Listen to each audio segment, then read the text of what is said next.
Okay, guys, so we went over kind of the RPOs, and one thing I should have mentioned when we were talking RPOs for the offense, RPOs are typically coupled with quick game throws, slants, hitches, outs. And the reason is you're blocking running here, so if these guys get down the field too fast, and you're throwing the ball down the field, that's a penalty, illegal lineman downfield.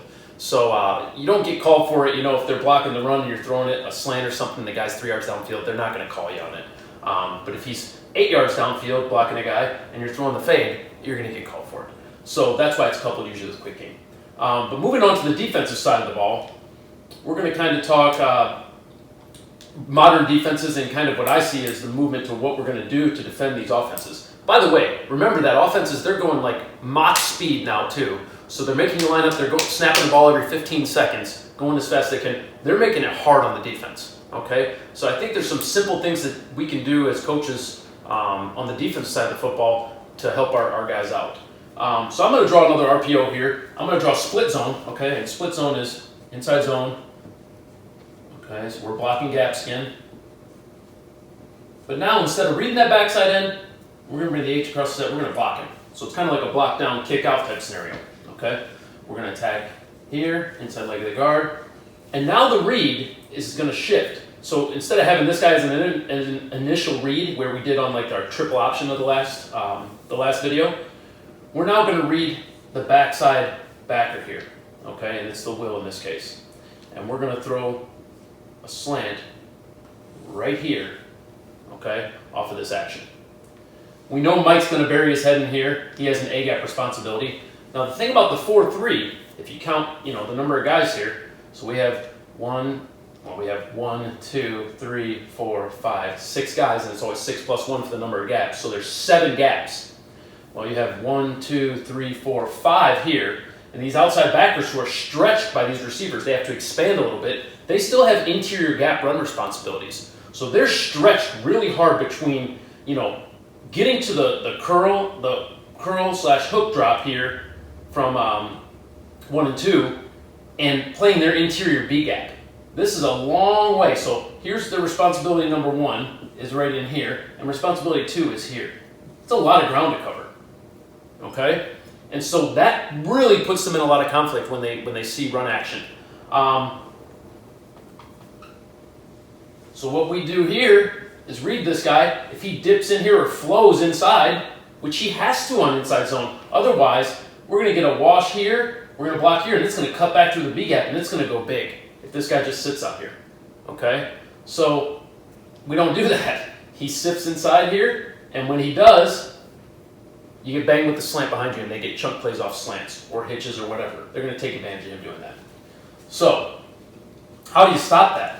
I think 2 things really go into stopping this. I think the first thing that a lot of guys do is they just go man coverage, right? So they say, screw it, we're going to go with a faster will linebacker here. We're going to play man-to-man here. We're going to go to split backer set. We're going to play a linebacker. We're going to play a linebacker. And we're going to go to man-to-man. Bring this guy down as a nickel, let's say.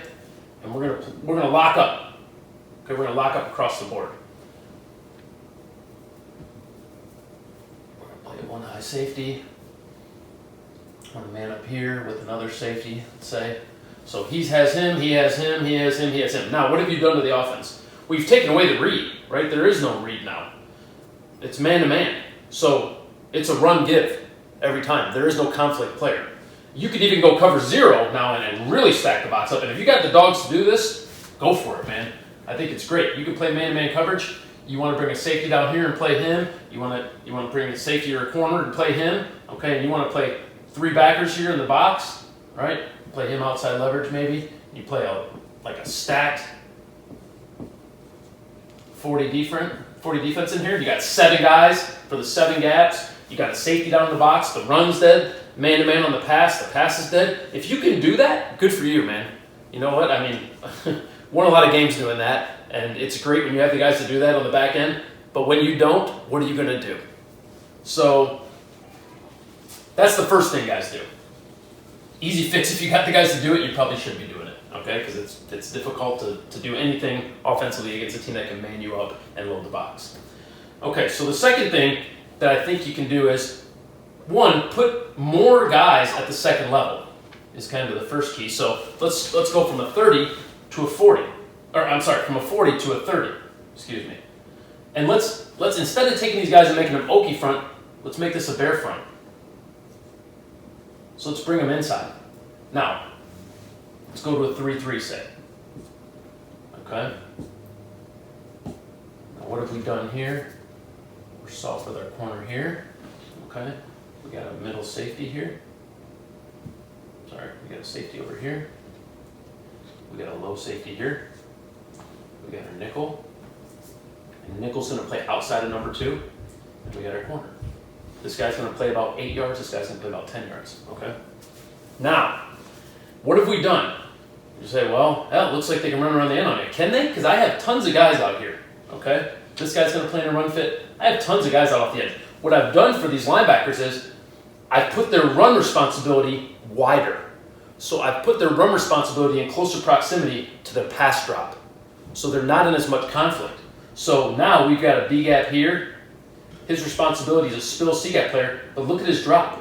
Here's his run responsibility. Here's his pass drop. Not nearly as much conflict, okay? He's going to be able to play run and pass with very little movement from that spot. So that's one way I think defenses are starting to answer the RPOs, is saying, fine, we're gonna close that, we're gonna eliminate that conflict, and we're gonna make his pass drop and his run fit about the same spot. Okay, so this is a key defense. And if you look, a lot of guys are calling this the tight. If you watch Clemson do it, they'll call it the tight front. They'll play this, or LSU does it. They'll play 3 guys. They'll play a bear front. They play it with split backers. Okay, I'm just playing it slid over. Okay, but same idea. Okay, now are you going to give up some wide hitches over here? Maybe. If they can throw hitch to the field all day, good for them. Let's come up and make the tackle. But we're going to eliminate those wide open slant, easy throws right behind a conflict player. We're not going to give them that. Okay, so that's one thing I think you're going to see defensive structures go to that's going to help those conflict players so they don't have as far to travel.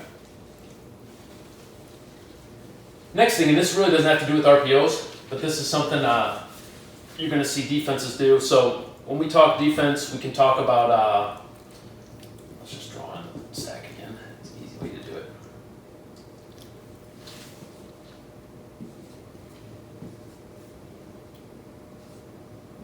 Okay, so simulated pressures, okay? So simulated pressures would be the illusion of sending 5, okay? And let's do it out of a 40. So let's walk this guy down here. And let's play an over front this way. 1 technique, 5 technique, okay. And yeah, let's play the 4-2-5. So we still have our nickel. Now we're in a 4-2-5 instead of a 3-3-5, okay? So one thing we can do is we could say, bring this nickel, okay, and send him off the edge. We can pinch here, okay? We can cross face here, okay? So we're getting movement this way. And now it looks like we're sending 5, and these guys are always counted in pass protection structures. We can drop this guy, okay? We can drop that guy. So now we can play 2 deep here, cover 2. This guy can squash down, okay? We got our curl to flat, we got our flat. This guy shifts, we got our middle. This guy runs at the snap of the ball. And now what we've done is, we still have a full coverage behind this. Flat, curl to flat, or hook to curl, middle, hook to curl, flat, 2 deep. So but in protection, they've accounted for 5 guys. They accounted for this guy to snap the ball. So he might show and then bail to the curl flat. So we're of a full coverage, and it's called a simulated pressure. We've basically shown them that we're sending 5, but we're only sending 4. Okay, and there's a lot of different ways you could do this. You could say send this guy. You could send him and run this guy out here and bail this guy, so you can leave everything the same. Play this guy in a 3 technique. Play this guy as a spill linebacker, so he blitzes hard and comes down the line as a spill. Okay, this guy runs to here, and this guy sets and drops to right here. okay? Same idea, but we just got a little rotation between them. So we're really only sending 1, 2, 3, 4, but as he creeps up, it's the illusion of 1, 2, 3, 4, 5. And I think you're seeing a lot more of that because offenses have gotten so good at diagnosing blitzes and understanding roll fire schemes, which the difference between a simulated pressure and a roll fire pressure would be. A roll fire pressure, we'd sit like this, we'd send that blitz, we'd roll him down, okay? We'd send all 5. So let's say they pinch, cross face, we get that kind of look, all right? And when he replaces, we got to go to a 3 high structure. Basically what always happened in a roll fire was you got soft away from the blitz. So teams would start check up and send the hitch over here, and it was an easy throw. Because you had to roll the secondary to the blitz, which softened up the backside of the secondary. And quarterbacks and offensive guys have gotten really good at going against roll fire blitzes and understanding that, okay, here comes the blitz, safeties are rolling over, I'm throwing the hitch opposite of the blitz. So I think the simulated pressures, you don't give that up. You drop away from the blitz. I think you're going to see a lot more of this type of thing to combat. These offensive guys are good, man, and we've got to be equally good on the defensive side of the ball to stop them.